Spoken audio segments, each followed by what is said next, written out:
Hello, আসসালামু আলাইকুম guys. এখন আমরা মুসলিম মাংস করতেছি। প্রবাসী আছি ভাই, বউ তো নাই যে রান্না করে দিবে খাবো, নিজের কাজ নিজেই করতে হয়, বুঝছেন নি? অনেক ভালো, আমরা পিওর একটা মাংস কিনে নিয়ে আসি। আজকে আমাদের পার্টি হবে, অনেক মজা করে খাবো আজকে। মাংসগুলো ভালো করে দেখাও ভিডিও করে।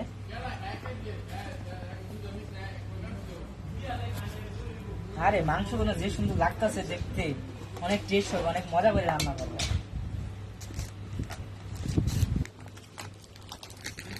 প্রবাসে এসে খুব ভালো লাগতেছে, খুব আনন্দের মধ্যে আছি আর কি। খাওয়া দাওয়া ভালোই লাগতেছে। না প্রবাস জীবনে কষ্ট আছে, আরামও আছে। জি ভাই, আপনার কথাটা অনেক ভালো লাগলো, আপনাকে থ্যাংক ইউ, ভেরি ভেরি ধন্যবাদ।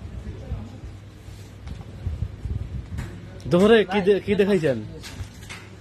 ভাই দুপুরে ভাই খিচুড়ি রান্না করছিলাম ডিম দিয়ে, বুঝছেন, বাংলা খাবার খাইছি। হ্যাঁ, আর এখন আমরা রাইতে মাংস খাবো আর কি।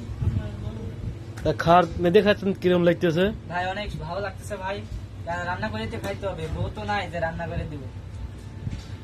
অনেক মজা আছে রান্না করে খাওয়া, বুঝছেন, নিজেরা রান্না করে খেলে অনেক মজা। তাহলে আপনারা এই দোতলা বেড না? জি ভাই, আমরা বাসা